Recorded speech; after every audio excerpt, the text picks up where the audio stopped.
حضرت سیدنا عمر فاروق رضی اللہ تعالیٰ عنہ نے حضرت سعید بن عامر رضی اللہ تعالیٰ عنہ کے ایک صوبے کا گورنر بنایا. جناب عمر کا طریقہ مبارکہ تھا, کچھ عرصے کے بعد معلوم کرتے تھے گورنروں کے حالات کیا ہیں. آپ ان کے صوبے میں تشریف لے گئے, جامع مسجد میں لوگوں کو جمع کیا. حضرت سعید ابن عامر بھی آ گئے. گورنر کی بات کر رہا ہوں, کسی معمولی کونسلر کی نہیں, کسی عام آدمی کی نہیں, کسی میری طرح کے چھوٹے شخص کی بات نہیں, ایک گورنر.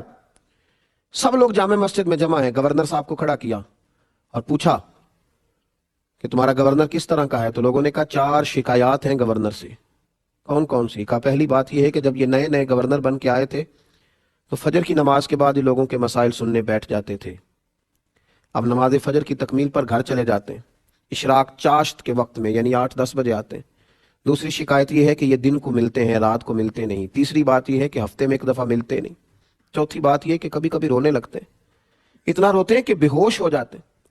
کس دیوانے کو گورنر بنا دیا ہے؟ کسی ہوش مند کو بنائیے. یہ اصل جمہوریت. حضرت عمر نے سب لوگوں کے بیچ گورنر صاحب سے پوچھ لیا, بتائیے آپ کی شکایات آئی ہیں. آپ پہلے فجر کے بعد بیٹھتے تھے, اب اشراق چاشت کو کیوں آتے ہیں؟ تو گورنر صاحب یہ ہیں جن کو حضور نے زندہ کر دیا, جن کی روحیں تازہ ہو گئی. کوئی ملمہ سازی نہیں رہی, ہر چیز حقیقت کا روپ دھار گئی. جو ان کی زبانوں پہ تھا وہ ان کی کیفیات بن گئی, وہ ان پہ طاری ہو گیا. حضرت سعید بن عامر رضی اللہ تعالیٰ نے رو پڑے, کہنے لگے حضور میں نے کہا تھا کہ مجھے عوامی عہدے پہ نہ لگائیے, میں اس قابل نہیں ہوں, اور آپ نے لگا دیا. اب آپ نے سوال پوچھا ہے تو سنیے. میں غریب آدمی ہوں, نوکر رکھنے کی طاقت اور استطاعت نہیں رکھتا. فجر کی نماز پڑھ کے نا تو پہلے بیٹھ جایا کرتا تھا. میری بیوی بیمار ہو گئی ہے, 35 سال اس وفادار نے میری خدمت کی, اب ٹانگوں سے معذور ہے.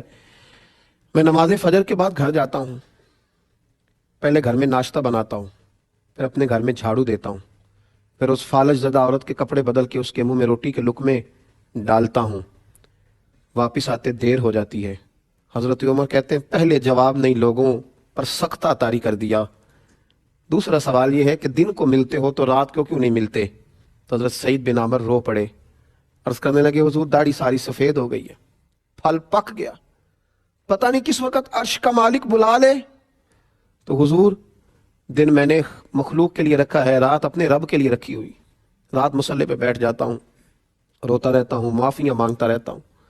اب دوسرے جواب نے تو لوگوں کی سب کی آنکھیں آنسوؤں سے بھر دیں, لوگ تڑپنے لگے.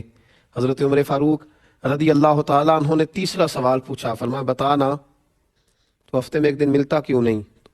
پھر روئے, کہ حضور میرا راز تھا, میرے رب کے ساتھ رہ جاتا تو اچھا تھا. فرمایا کیا ہوا؟ عرض کی حضور میں نے عرض کیا نا غریب ہوں, میرے پاس جوڑا ایک ہی ہے, ہفتے میں نا 1 دن اپنے کپڑے دھو کے خشک ہونے کو ڈال لیتا ہوں, پھر بیوی کے کپڑے پہن کے بیٹھا رہتا ہوں. سردی کا موسم ہے تو جوڑا سوٹ خشک ہونے میں شام ہو جاتی ہے, 1 دن نہیں آ پاتا. اب تو حضرت عمر بھی رو پڑے. فرمایا چل آخری بات کر, آخری بات بتا. کبھی کبھی تو بیٹھے بیٹھے رونے لگتا ہے اور پھر بے ہوش ہی ہو جاتا ہے. یہ لفظ کہے تو حضرت سعید بن عامر پھر رو پڑے اور عرض کرنے لگے حضور 40 سال عمر تھی جب کلمہ پڑا تھا, اور جب 40 سال کے گناہ یاد آتے ہیں تو پھر مجھ سے صبر نہیں ہوتا, پھر میں رو پڑتا ہوں. آپ دعا کریں نا رب کریم مجھ سے حساب نہ لے, میں تو 40 گھنٹوں کا حساب نہیں دے سکتا, 40 سالوں کا کیسے دوں گا. بس اس جواب نے تو جامع مسجد کی دیواروں کو بھی گویا رلا دیا. ہر شخص آہوزاری کرنے لگا, ہر شخص رونے لگا. جناب سیدنا عمر فاروق رضی اللہ تعالیٰ عنہ سے حضرت سعید بن عامر کہنے لگے حضور پردہ تو کھل ہی گیا, بات تو آپ نے سن ہی لی, اب میری سزا کا بھی اعلان کر دے, اب بتا دے. تو جناب عمر فاروق رضی اللہ تعالیٰ عنہ نے ہاتھ اٹھائے اور فرمانے لگے, دعا مانگنے لگے, اے اللہ میرے نبی پاک علیہ السلام کی امت کو اس طرح کے کچھ اور گورنر بھی عطا فرما, کچھ اور گورنر بھی اس طرح کے دے.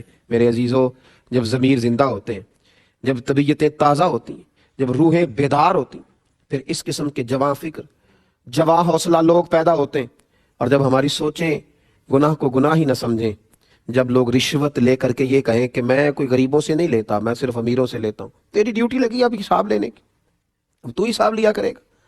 جب لوگ کسی کو گالی دے کے گئے کہ اس کا بنتا تھا, اس کا ہوتا ہی یہ تھا, پھر اس کا معنی ہے ضمیر مردہ ہو گئے. جب لوگ مرنے والوں کے جنازوں پر بھی سودے کرنے لگے, اور جب لوگ میتوں پر بھی سیاست چمکانے لگے, اور جب قوم اتنی دور نکل جائے کہ لوگ کسی کی مجبوری کو خرید کر اس سے فائدہ اٹھانے لگے, اور جب کسی گرے ہوئے پر پیر رکھ کے گزرنا لوگ اپنا اعزاز جاننے لگیں تو پھر ضمیر مردہ ہوتے ہیں۔